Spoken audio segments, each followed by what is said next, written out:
তৃণমূল কংগ্রেসের ভাষা আন্দোলনের মঞ্চ খুলছেন সেনাবাহিনীর জওয়ানরা। দুদিনের অনুমতি নিয়ে প্রায় এক মাস মঞ্চটা তৃণমূল কংগ্রেস রেখে দিয়েছিল। তারপর ঘটনাস্থলে পৌঁছে গেলেন মুখ্যমন্ত্রী মমতা বন্দ্যোপাধ্যায়। তিনি দাবি করেন যে 200 জন জওয়ান পালিয়ে যান তাকে দেখে। পাল্টা সেনাবাহিনীর বক্তব্য, একেবারে প্রেস বিবৃতি দিয়ে তারা তাদের বক্তব্য রেখেছেন যে অনুমতির মেয়াদ শেষ হয়ে গেছিল, মঞ্চ খুলতে আয়োজকদের বারবার বলা হয়েছিল। এমনকি মুখ্যমন্ত্রী অভিযোগ করেছেন পুলিশকে জানানো হয়নি। সেনাবাহিনী বলছেন পুলিশকে জানিয়েই এই পদক্ষেপ নেওয়া হয়েছে। আমি যখন এখানে আসছিলাম আপনারা অনেকে ছবিও পেয়েছেন, প্রায় 200-র মতো আর্মি তারা আমাকে দেখে ছুটে পালাচ্ছিল। আমি বললাম, why you are running away? You are my friend. এটা আপনাদের দোষ নয়, আপনারা বিজেপির কথায় করেছেন, দিল্লির কথায় করেছেন। তোমরা পুরো প্যান্ডেলটাকে খুলেছে, দেখুন আমি দাঁড়িয়ে আছি খোলা আকাশের নিচে, মুক্ত আকাশের নিচে। আর এই খোলা আকাশটা তৈরি করে দিয়েছে বিজেপি ডাবল ইঞ্জিন গভর্নমেন্ট, আমাদের স্টেজ ভেঙে দিয়েছে।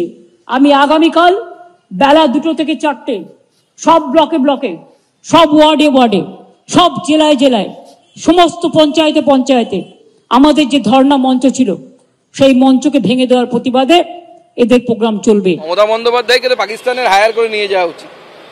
মমতা বন্দ্যোপাধ্যায়কে দেখে যদি 200 ভারতীয় সেনা পালিয়ে যায়, মমতা বন্দ্যোপাধ্যায়ের এখানে মিস ইউজ হচ্ছে। ওনার পাকিস্তানে যাওয়া উচিত, আসিফ মুনিরের সাথে সাহায্য করা উচিত ওনাকে।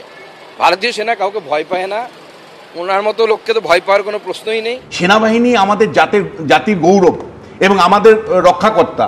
ফলে সেনাবাহিনীকে সরাসরি অ্যাকুইজ করা বা আমাকে দেখে ভয়ে 200 পালিয়ে চলে গেল, এই ধরনের ল্যাঙ্গুয়েজ অত্যন্ত আপত্তিকর এবং আমার মনে হয় মমতা বন্দ্যোপাধ্যায়ের সরাসরি ক্ষমা চাওয়া উচিত। উল্টো দিকে সেনাবাহিনীর তরফে বিবৃতি দিয়ে স্পষ্ট করে জানানো হয়, সুপ্রিম কোর্টের নির্দেশে ময়দান চত্বরে 2 দিন কর্মসূচির জন্য অনুমতি দিয়েছিল সেনা। 3 দিনের বেশি কর্মসূচির জন্য প্রতিরক্ষা মন্ত্রকের থেকে অনুমতি নিতে হবে। কর্মসূচির জন্য 2 দিনের অনুমতি ছিল, কিন্তু প্রায় 1 মাস মঞ্চ রেখে দেওয়া হয়। একাধিকবার মঞ্চ সরানোর কথা বলা হয় আয়োজকদের, কিন্তু সরানো হয়নি।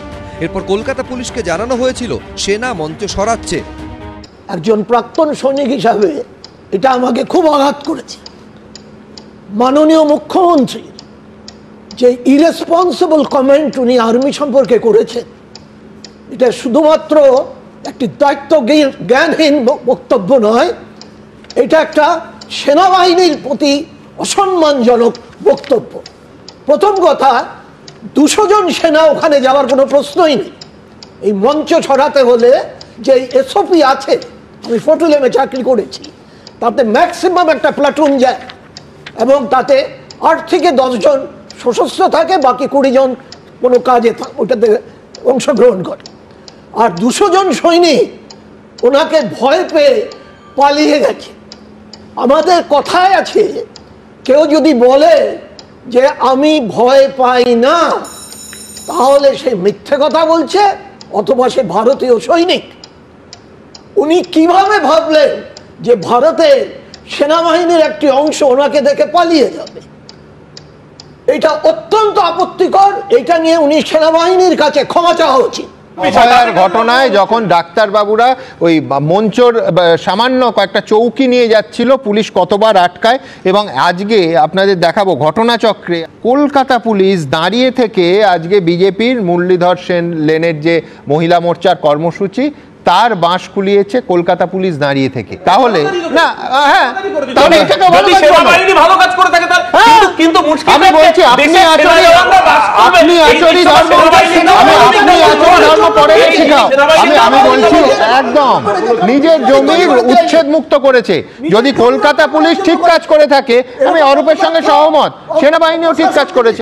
তৃণমূল সরকারের পুলিশ আজকে বিজেপির মহিলা মোর্চার মঞ্চ দাঁড়িয়ে থেকে খুলে দিল। অরূপ বলছে ঠিক কাজ করেছে, আমি ওর সঙ্গে দ্বিমত হচ্ছি না। কিন্তু আমার বক্তব্য, আমি তো সেই একই অনুমতি ছাড়া মঞ্চ খোলার ক্ষেত্রে সেনাবাহিনীকে অ্যাকিউজ করছি।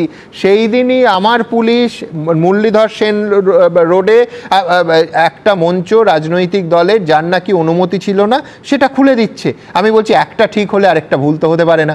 ঠিক হলে দুটোই ঠিক, আর ভুল হলে দুটোই ভুল। মানে সেনার ভূমিকা প্রোঅ্যাক্টিভ বললে আমার আপত্তি, কিন্তু পুলিশের ভূমিকা প্রোঅ্যাক্টিভ হলে আমার আপত্তি নেই। এটা তো একসঙ্গে হতে পারে না।